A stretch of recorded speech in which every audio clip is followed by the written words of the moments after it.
is Jimmie Boyette, and this is Onyx, and my wife Amber, and this is our school bus.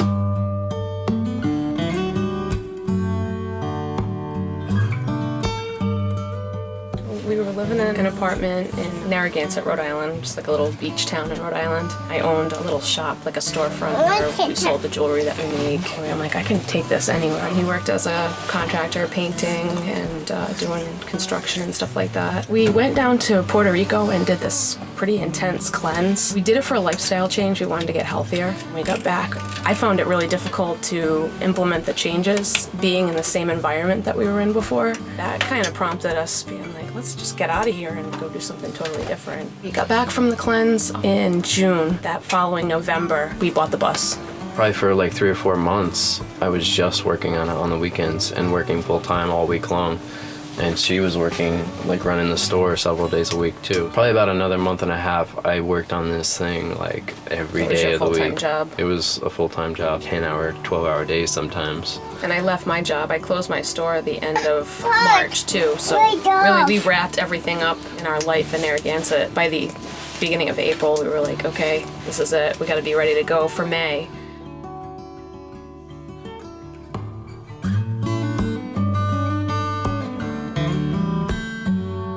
This is a 2003 International T444E 3800. When we bought it, it had just around 100,000 miles, and our mileage ranges from 8 to like almost 11 miles per gallon. Total, we were just over 10 grand in the whole build. Our solar system, each one is 150 watts. Our battery bank size is, well, we have 6 batteries. I'll show you those.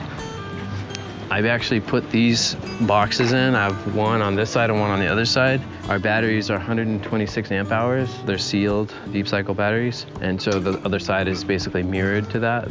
We wanted to be able to compensate for like overcast days. We could probably go for 4 or 5 days on these batteries without sunlight.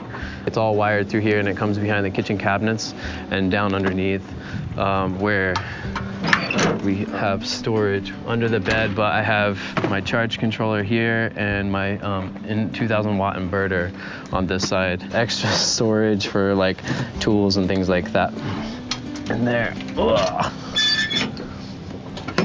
So I have 40-gallon water tank. We filter everything as it goes in, and then we have a filter on the outside as well. Just a sure flow with the accumulator and all that's just hidden under there. There's some more storage as well for like oil and all that good stuff. I built this table cooking area for jewelry shows. We set up on here. We just kept it simple. We didn't want to run gas or anything, so just give me that. Well, the other day he was supposed to be taking a nap and had a bottle of our cleaner. It's just vinegar, but vinegar water. But he emptied the whole bottle into the bus while he was supposed to be napping, so everything in the bus was, including him, was soaking wet. and smelling like vinegar. One piece of pepper? Our toilet vents out here. It's not horrible because it's compost, but you can smell it. So it's one of those things that when you're doing a project like this, you learn as you're building or as you're like living in it. We're gonna change these things. Welcome to my bus home. Come on in. We have to like definitely strap things down in here when we travel. Not too much, like we strap the fridge in place and then we'll strap like the drawers and cabinets. Yeah, we wanted a little book space for Onyx to be able to just grab his stuff, and this was a perfect spot for it. These are our little shoe cubbies over here, like we each have one. Here we did build this little extra space for the baby so that way he can come over here and look at his books and we don't have to worry about him falling down the stairs. Rather than put a gate up over here and take away on space, Jimmie made this little hatch kind of thing. We have our captain's seat over here on a swivel so that way we can utilize it when we're just hanging out in the bus. We have a lot of natural wood in here. We had a friend in Rhode Island that I ended up trading some jewelry for some wood. We traded a lot of stuff for what we actually have in here. Tabletop over here. Jimmie made it so that it flips up. We have storage under that. Then we have the cabinets for storage under here too. We painted those with chalkboard paint so Onyx could mark those up and have a good time with them.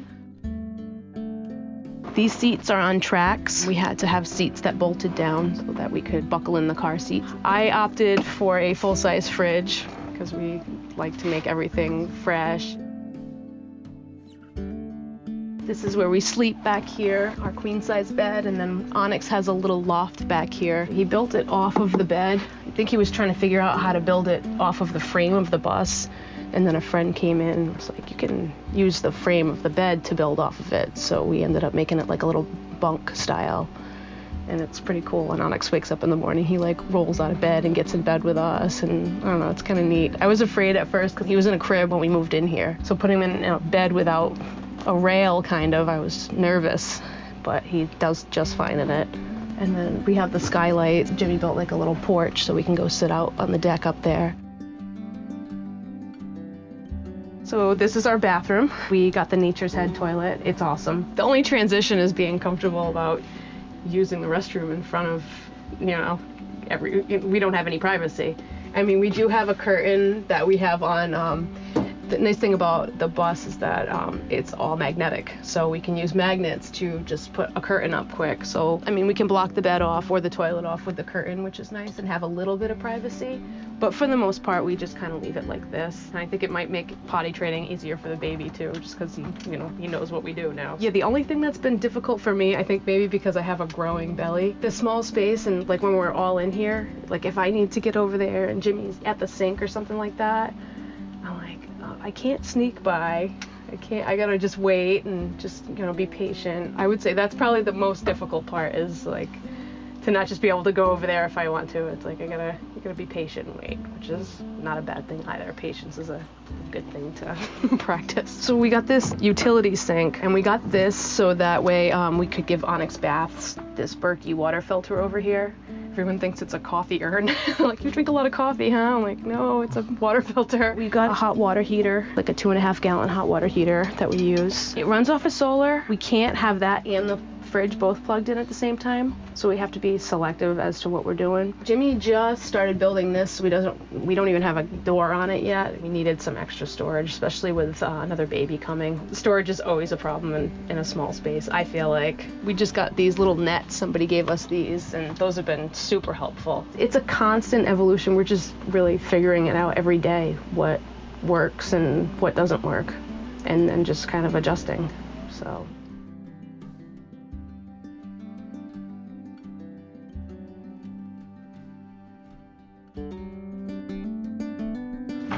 This is the garage, backyard, back deck. This was key just to have for storage purposes and just for hanging out. But it's awesome to be able to carry our bike, because I have 2 mounts, one on each side, and then we strap our big bike stroller and we strap it down to the deck. She had to have her anvil, so we bolted that down. I wanted to keep all these doors working, which the nice thing about buses is you have doors, like one on that side. That actually was a wheelchair lift in that door, and that was really fun taking out. A lot of our storage is like winter clothes or jewelry stuff, sports equipment. I have like my own little climbing equipment bin. Since we've been staying here, I made a little shower area. It's just 4-inch PVC, and I just made a big oval shape with it. And it holds about 12.5 gallons of water. It does heat up pretty good. Actually, it gets pretty warm. And it has a vent out. When I'm filling it, I can see it's full. It just shoots water out, which he loves. I just have it has pretty good pressure for just gravity fed. It's not powered by any electricity.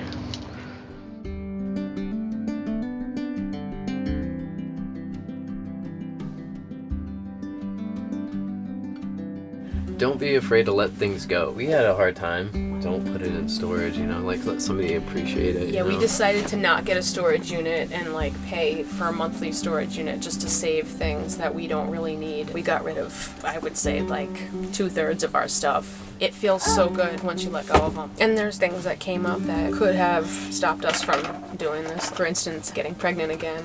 There's always an excuse not to move forward with something, so we just decided to stick with our plan and move forward with it. If you're thinking about doing something like this, you have that desire in you, don't smother it. Just do it. Humans are so adaptable. Anybody can adapt to live in a space like this or live with less, you know? But it's just making that change. I think it's easier having somebody to do it with. And then having a baby gives a whole new dynamic. We do things with him that, you know, obviously we wouldn't do it without a kid, but you know, go to the playground a lot and it's kind of fun, and we have to find fun things for him to do to entertain him. It keeps us entertained too. Forces you to like be a little more childlike and not be so serious, you know? Like just go play, like enjoy it. Go play outside. I hope you enjoyed today's episode. If you did, be sure to like, comment, and subscribe. At Boyette Bus Project or Silver Tides. And be sure to check out their jewelry and get some. I just got this mad piece right here. Have a great day. Peace.